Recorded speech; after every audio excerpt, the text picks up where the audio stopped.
Iran पर हमला करके आखिर इजराइल क्या चाहता है? क्या उसकी मंशा ये है कि हमलों से पनपे हालात में ईरान में सत्ता परिवर्तन हो जाए? लेकिन क्या चीन इस स्थिति से कंफर्टेबल होगा? अगर नहीं तो इसका मतलब ये भी हो सकता है कि चीन और इजराइल आमने सामने आ जाएं। और जब ये बात भी जगजाहिर है कि इजराइल को अमेरिका की बैकिंग हासिल है, तब फिर चीन और अमेरिका में भी तलवारें खिंच सकती हैं। क्या ये सवाल और थ्योरीज रैंडम हैं?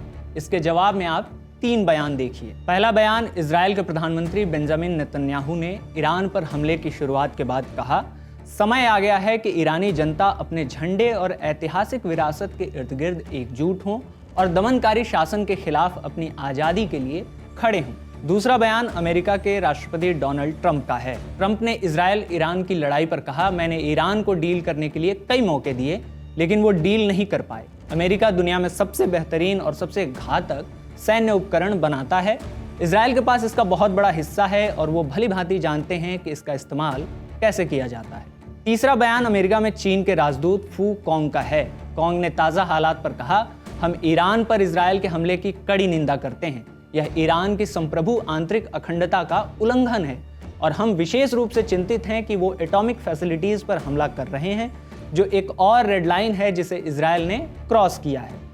ये 3 बयान इन थ्योरीज को ज़मीन देता है कि कहीं चीन को रोकने के लिए तो अमेरिका ने इजराइल और ईरान के बीच वॉर नहीं कराया है। इन्हीं थ्योरीज पर करेंगे इस वीडियो में बातचीत। नमस्ते, मेरा नाम आकाश है और आप देख रहे हैं खबर गांव। बहुत वक्त नहीं बीता है जब अमेरिका और चीन के बीच टैरिफ को लेकर भिड़ंत हुई। पहले डोनाल्ड ट्रंप ने चीन के प्रोडक्ट्स पर 145% का टैरिफ लादा, तो पलटकर चीन ने भी अमेरिका से आने वाले सामान पर 125% टैरिफ लगा दिया। डील का डंका लिए घूमने वाले डोनाल्ड ने टैरिफ के जरिए चीन की चूड़ी कसनी चाहिए, लेकिन चीन ने झुकने के बजाय ट्रंप को चुनौती दे दी। नतीजा ये हुआ कि दोनों देशों के बीच ट्रेड डील हुई। डील में तय हुआ कि अमेरिका चाइनीज प्रोडक्ट्स पर 55% टैरिफ लगाएगा, तो वहीं चीन अमेरिकी प्रोडक्ट्स पर 10%। द न्यूयॉर्क टाइम्स ने अपनी एक रिपोर्ट में लिखा है कि कई विश्लेषकों के लिए दोनों देशों के बीच बैठकों ने ये सवाल उठाया कि पिछले कुछ महीनों में चीन के खिलाफ ट्रंप की एग्रेसिव ट्रेड पॉलिसी से क्या हासिल हुआ, या क्या ये ट्रंप का मूव बैकफायर कर गया। थ्योरी नंबर 2, एक प्रोजेक्ट शुरू हुआ था TAPI यानी Turkmenistan, Afghanistan, Pakistan, India pipeline. एक ऐसा प्रोजेक्ट जिसे तुर्कमेनिस्तान के गिलकिनिश गैस फील्ड से अफगानिस्तान, पाकिस्तान और भारत से होकर नेचुरल गैस ट्रांसपोर्ट के लिए डिज़ाइन किया गया। लेकिन इस प्रोजेक्ट को सेंट्रल एशिया में चीन के मोनोपोली के विकल्प के तौर पर देखा गया, खासकर पाकिस्तान में। दूसरी ओर इस प्रोजेक्ट को Iran, Pakistan, India pipeline project के लिए भी चुनौती की तरह देखा गया था। हालांकि IPI से भारत पहले ही हट चुका है। इन सब में अमेरिका का इंटरेस्ट ये है कि वो IPI के बजाय TAPI को तरजीह देता है। तो यहाँ भी अमेरिका और चीन आमने सामने खड़े दिखते हैं और बीच में पड़ जाता है ईरान। चीन चाहेगा ये प्रोजेक्ट डिरेल होता रहे, जबकि अमेरिका की मंशा शुरू से ही इसके उलट रही है। थ्योरी नंबर 3, चीन अमेरिका के बाद यूरोपियन यूनियन का दूसरा सबसे बड़ा ट्रेड पार्टनर है। एक्सपोर्ट के लिहाज से चीन तीसरा और इंपोर्ट के लिहाज से सबसे बड़ा पार्टनर है, और ये पार्टनरशिप चीन के फेवर में रही है। अपने सस्ते सामानों की वजह से चीन ने मार्केट के एक बड़े हिस्से पर कब्जा कर रखा है।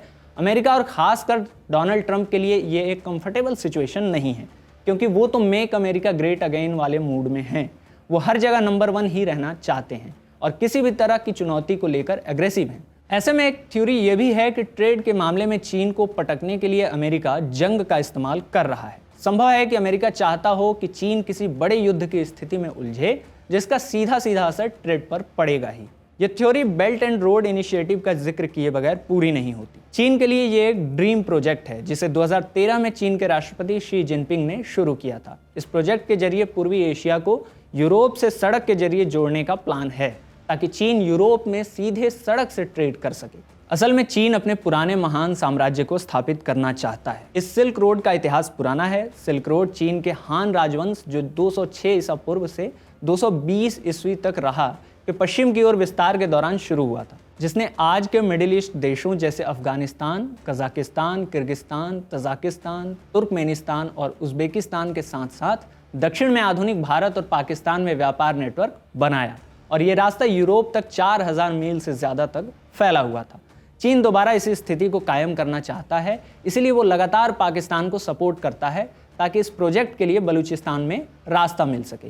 ये सुनकर लगता है कि Xi Jinping make China great again की राह पर चल रहे हैं, जो मेक अमेरिका ग्रेट अगेन वाले डोनाल्ड ट्रंप को क्यों ही रास आएगा। थ्योरी नंबर 4, मिडिल ईस्ट दुनिया का एक ऐसा हिस्सा जहां अमेरिकी इंटरेस्ट और इंटरफेयर का लंबा इतिहास रहा है। माना जा रहा है कि इजराइल ईरान तनाव का सबसे बड़ा मोटिव है कि मिडिल ईस्ट में अमेरिका की हेजीमनी बनी रहे। मुमकिन है कि इजराइल के जरिए अमेरिका इसे अंजाम देना चाहता हो। अमेरिका का पावरफुल बने रहना इजराइल के पक्ष में ही है। बिग ब्रदर की ताकत उसे बाकी जगहों पर मनमर्जी करने की छूट देगा। कोल्ड वॉर के दौर में मिडिल ईस्ट में जितने भी अमेरिका इजराइल गुट के विरोधी रहे हैं, सब कमोबेश अमेरिका के लाइन पर आ चुके हैं, सिर्फ ईरान को छोड़कर, जिसे चीन का सपोर्ट हासिल है। लेकिन अमेरिका की यह हेजीमनी चीन के लिए चुनौती है, ट्रेड से लेकर हर मोर्चे पर। तो एक थ्योरी ये भी चल रही है कि इसी हेजीमनी की लड़ाई में चीन को पटकने के लिए अमेरिका इजराइल को ढाल बना रहा है। देखिए साहब, कुल जमा बात यह है कि दो देशों के बीच होने वाली लड़ाई की वजह ऊपर ऊपर दिखती कुछ है और असल में होती कुछ और है। बहुत गुंजाइश है कि इजराइल ईरान के बीच विवाद के मामले में भी ये बात सच हो। भले ही इजराइल कह रहा है कि न्यूक्लियर डील की वजह से ये विवाद शुरू हुआ है, लेकिन जिस तरह एक खुला मोर्चा दिख रहा है जिसमें इजराइल के सिर पर अमेरिका ने हाथ रखा हुआ है और ईरान के कंधे पर चीन का हाथ है, उससे थ्योरीज पनप रही हैं कि विवाद की वजहें कुछ और ही हैं।